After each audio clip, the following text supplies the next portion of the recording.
Mid-size three-row SUVs are one of the most important segments in the US as far as vehicle sales are concerned. In Canada, it's also a growing segment. Its relevance is becoming more and more important almost every year. The other thing that I want to add to that is that, yes, electrification remains a very important aspect in the automotive industry, despite the slowing interest in these vehicles in North America. Despite that, and the deregulating of regulations for emissions, they're still coming out. This can be explained by the fact that automakers have invested billions and billions of dollars over the last few years to bring them to market, even though maybe people are a little bit less interested in them. However, we're very interested in these vehicles, which is why we're bringing three of the most compelling and interesting electric mid-size three-row SUVs to you in this comparison test. Now, yes, we could add players such as the Rivian R1S, Tesla Model X, and the Lucid Gravity, but they're in a very different stratosphere price-wise. So these three vehicles, what we're going to do with them is show you what makes them a good, very good, or the best of their kind in Canada right now. So let's do a few words on styling and pricing. Base price for 2025 and 2026 for the Kia EV9, $59,995. If you step up to the Land all-wheel drive, $64,995. My own EV9 has the premium package, which is an extra $10,500 for a grand total of $75,495. While we're here, a few words on styling. I love its hips, I love its haunches, I love how square it is, I love the spoiler. Everything about the styling on this just screams SUV in every possible way. I love the flat, square front end. Maybe not the most aerodynamic, but definitely it's still quite efficient. A quick word on the handles. I do love how they greet you, though I'll be honest, it only works maybe 19 times out of 20, which is not bad odds, I guess. Interior very straightforward, fit finish is good, seats quite comfortable. There's your standard twin 12.3 inch display. A quick word on starting it up. Interface is very straightforward. The displays are fantastic. Storage is very good in all respects, though I will say that the console still remains a little bit of an issue as it does shake when we drive. But otherwise, very comfortable, very well thought out space. And now on to the next one. Alrighty, the Ioniq 9, all new for 2026. Pricing starts at $59,999. Once you step up to the preferred all-wheel drive, you're looking at $64,999, literally just dollars away from the EV9. Our tester happens to be an ultimate calligraphy, the absolute top trim. The package retails for $16,500. So when you add in the color, you're looking at a grand total of $81,749. Yeah, that's a lot of money. As far as styling is concerned, look, maybe it's just me, I can't stand it. It's far too flush. I think what it is, it's just not masculine enough for an SUV, and I'm the least macho guy on this planet. I just want to point out one thing too. Lengthwise, this is the second longest of them all. The VinFast VF9, wow, it is the longest of all of them. Yeah, okay. And the shortest, well, it happens to be the EV9. So like the EV9, the door handles greet you when you walk up to it, and it reveals an interior that is absolutely luxurious, period. That's the best way to put it. Twin 12.3 inch displays, exactly like in the EV9. Let's step in there and start it up. The interface is just like the one, or nearly like the one in the EV9. It's very user-friendly is what I mean. The menus are accessible. I do like the fact that you have these buttons here, though sometimes at night they're not exactly perfectly identified, but you get used to it. The learning curve is quite quick. Details, beautiful stuff going on in here. Compared to the EV9, especially the VF9, there's a sense of luxury, there's a sense of premiumness.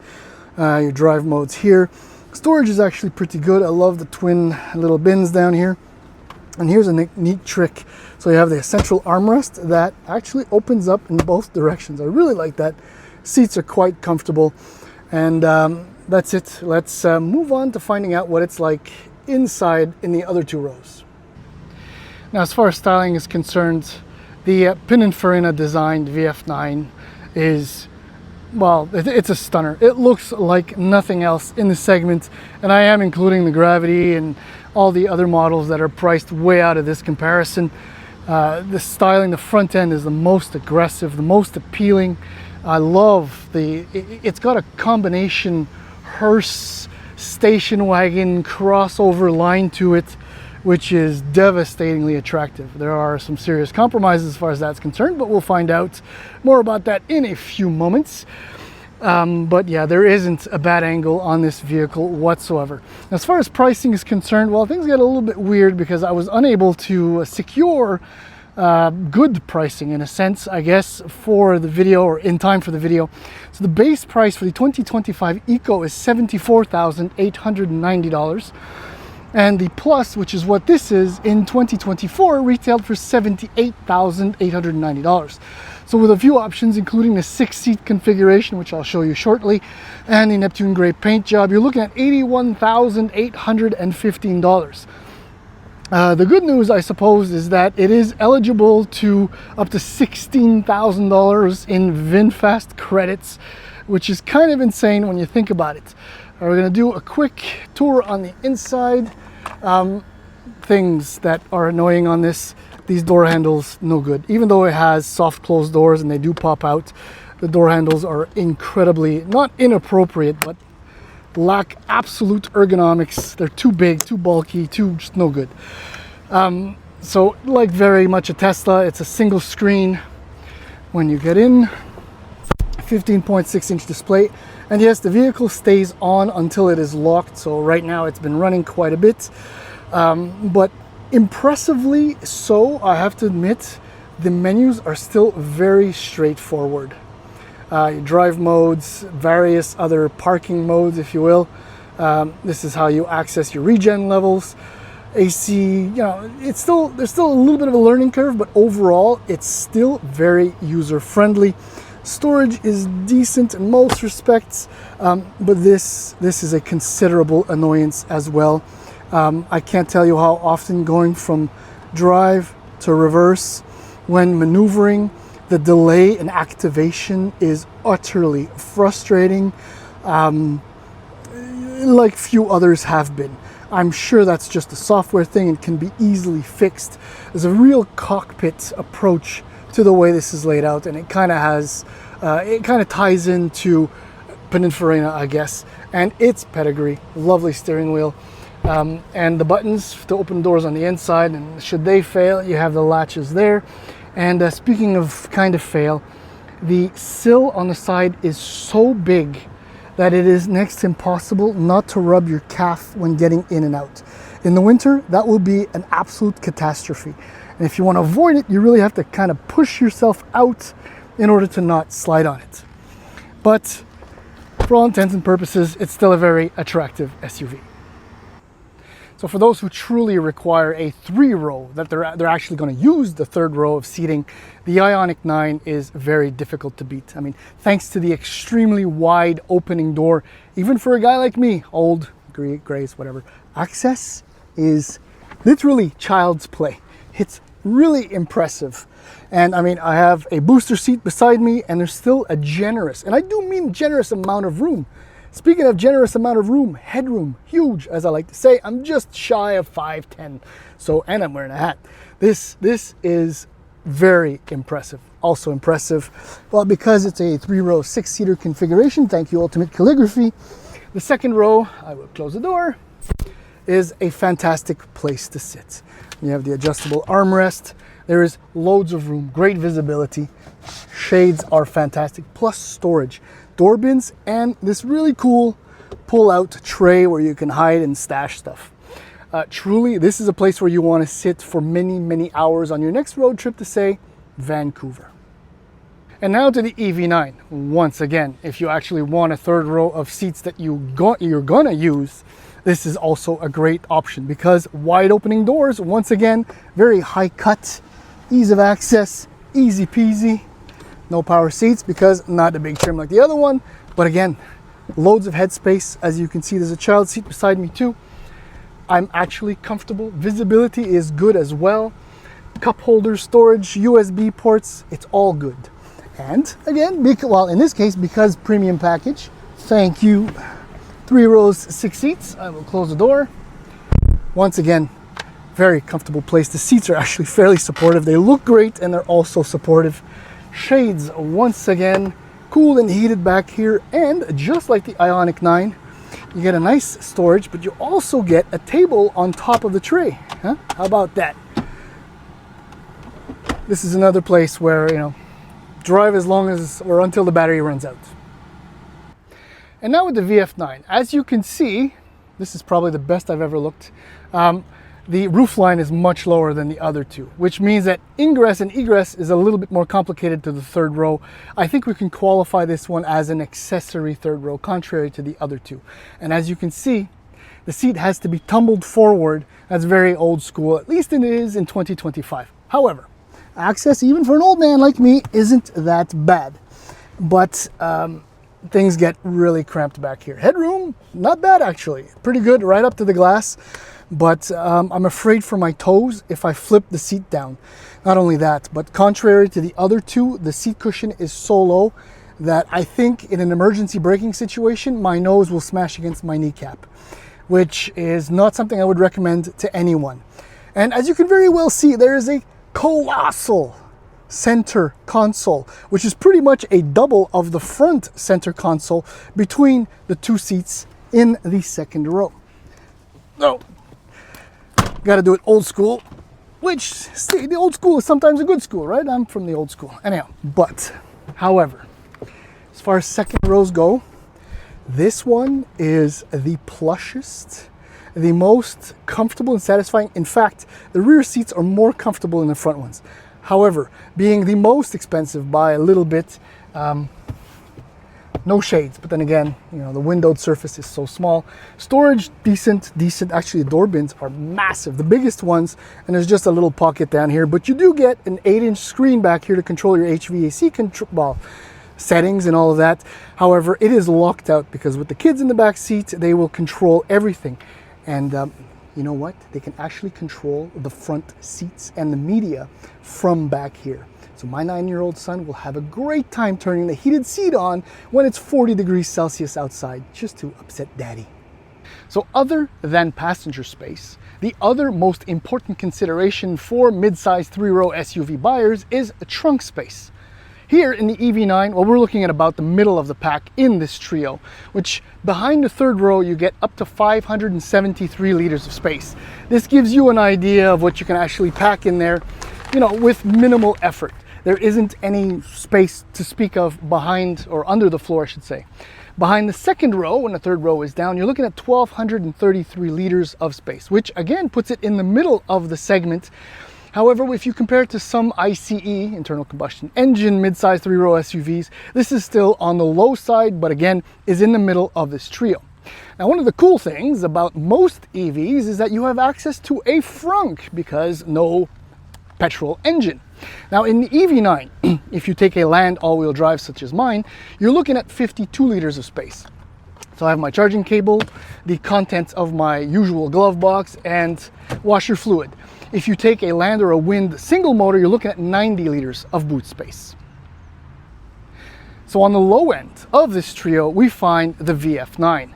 So behind the third row, you're looking at 212 liters, which is far less than half of what you get in the next one up in the EV9. There is one weird thing, however. I'm not sure that the 212 liters includes the space below the load floor, because if I was to add that just by eye, I think we're nearly doubling the capacity of the trunk. So VinFast is not being fair to itself. But this gives you an idea also how even quicker this will load up when you're just doing your daily things. Behind the second row, now this is where things get tight, you're looking at only 926 liters of space. Not only that, but the access to the trunk via the hatch is the most narrow, lowest, most compromised in a sense because of the VinFast VF9's styling. It's not terrible. Thankfully, you don't have to go too deep because the trunk is fairly small. But again, here we have a frunk.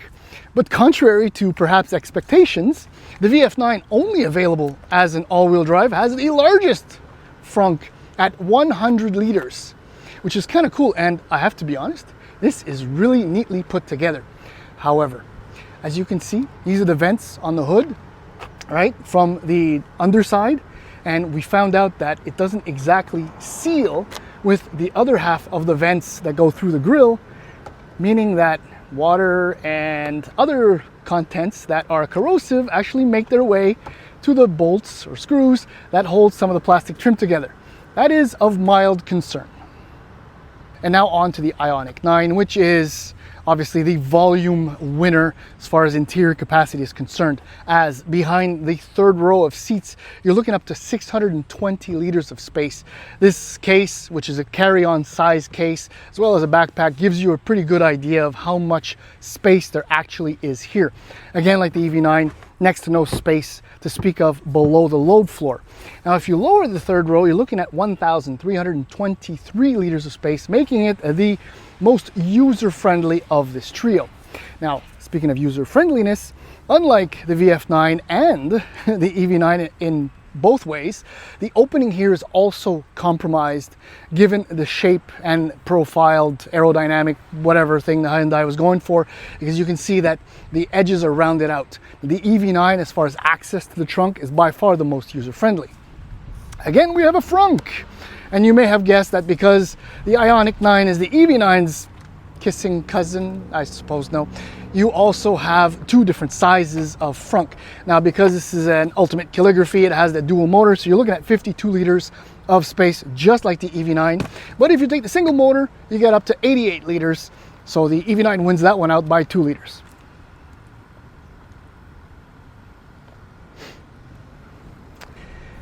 Let's begin the drive in the Ioniq 9.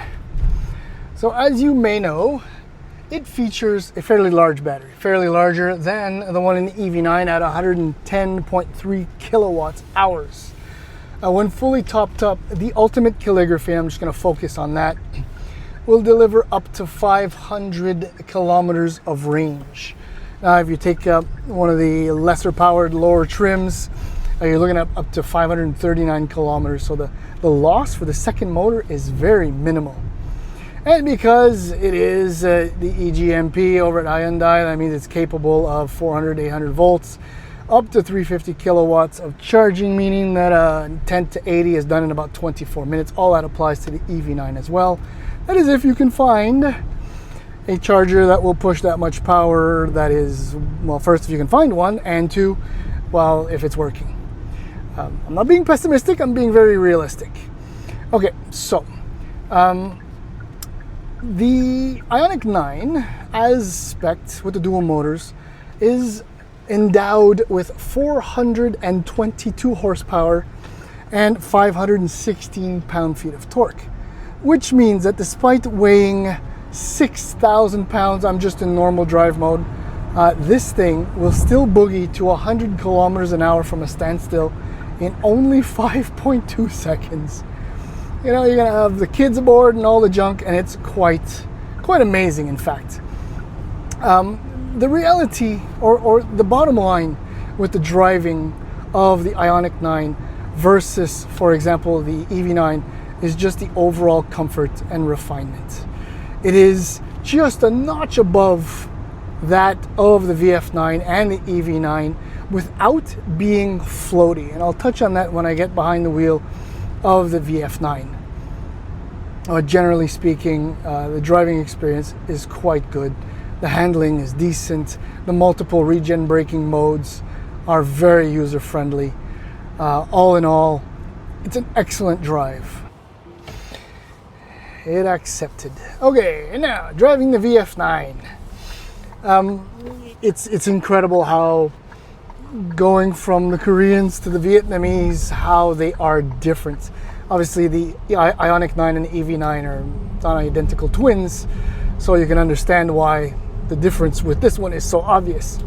But there are a number of similarities. All-wheel drive is the only way to get it. There's only one battery, like the Ioniq 9, unlike the EV9, and it's a 123 kilowatt hour unit, which makes it, in short, colossal, absolutely enormous. That is a good thing and a bad thing, because in one way, well, in fact, look, with only 462 kilometers of range according to Natural Resources Canada, it's not very impressive. And sadly, when you have a larger battery like that, that is only capable of 160 kilowatt DC fast charging, well, that makes for long charging times, because VinFast rates this in a 10 to 70. I don't know why it's not a 10 to 80 or a 20 to 80 like the others, as requiring 35 minutes. So if you want to bring it up to 80, I'm gonna guess you'll need an extra 5 minutes easy. But let's just say that's not really an issue.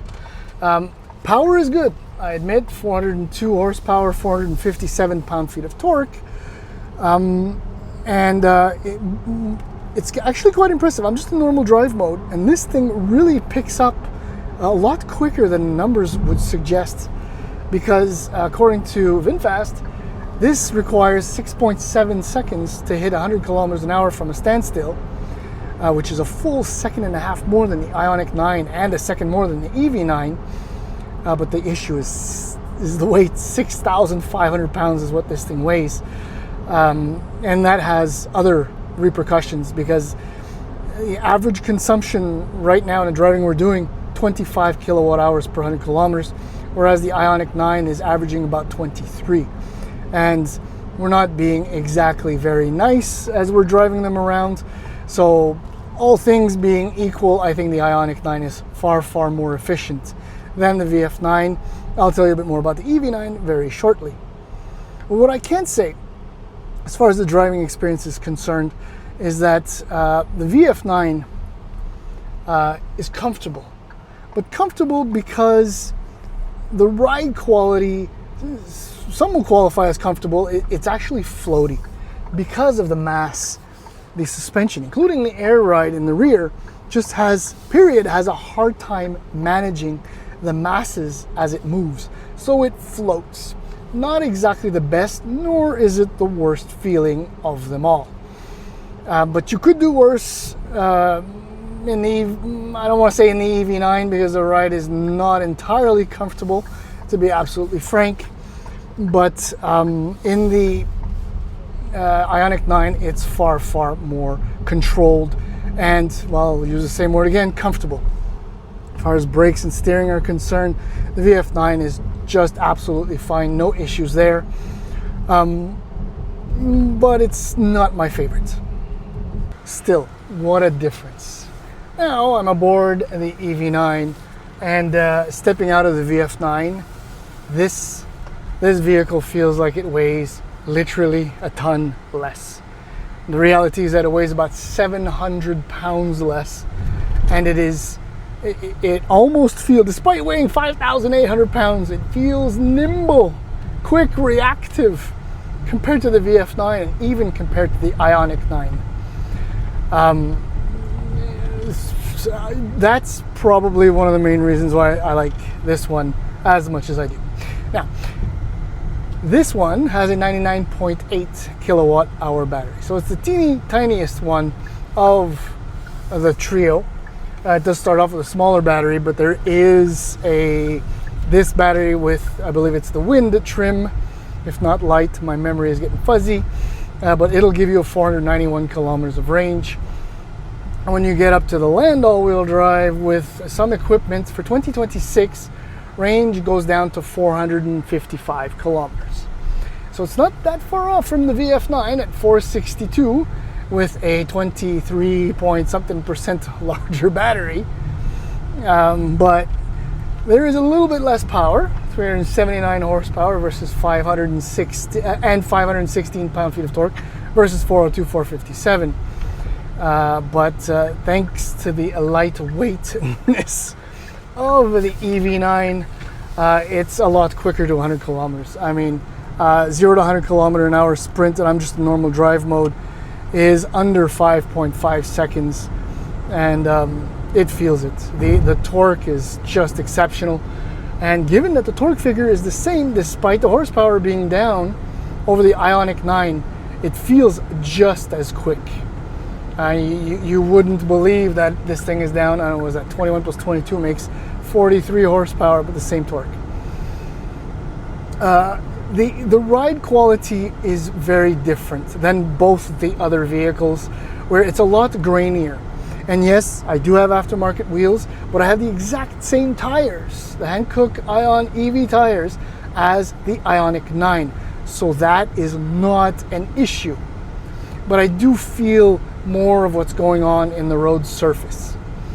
That's all good. And like the Ioniq 9, 350 kilowatts, the battery can be charged in 24 minutes if you can find a 350, meaning that pit stops can be relatively quick, overall speaking.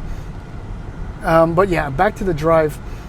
The biggest issue, and it not haunts me, but quite nearly, is that over repeated undulations, very much like the VF9, but in a slightly drier, less floaty, not necessarily more or less comfortable way. The EV9 the dampers will have a little bit of a hard time, the multi-link rear setup will have a little bit more of a hard time dealing with the masses going up and down. But the Koreans, with the multiple quickly accessible regen modes and the drive modes, it's just a more involving drive, more engaging, and for the price, at least the EV9, definitely good value. Oh, and one final thought. The EV9 is averaging just over 23.5 kilowatt hours per 100 kilometers. So it's a little bit more energy hungry than the Ioniq 9, which is a lot sleeker, but still a little bit more efficient than the VF9. In this comparison test, even a third position remains a podium finish. I know that sounds cliche, but it truly does apply to the VinFast VF9. For all kinds of reasons: its design, the content, the comfort, most of the driving experience, the technology, the interface, all of that really makes it a compelling product. However, there are too many little bugs to make it a winning or bringing it up on the podium. And just the size of the door sills, the door handles, the drive and reverse buttons, all of that are just far too annoying, not to mention range, but anyhow, to bring it up and put it on an equal footing as these two. I think most of my auto specialist, auto journalist colleagues will agree that the Hyundai Motor Group has gone above and beyond with all of their EVs, be it for Kia, for Hyundai, or Genesis. Everything they do it very, very well. And that's why both of these vehicles, in my mind, are on that first step. Because whatever the Ioniq does a little bit better than the EV9, the EV9 delivers certain things better than the Ioniq 9. As far as I'm concerned, styling. Yes, Pininfarina for the VF9, but nothing says SUV, in my opinion, like the EV9, especially with color on it. But if you want absolute refinement, a little bit more comfort, the Ioniq 9 and space is next to impossible to beat. So all you have to do is decide what you prefer. Both will deliver on every point.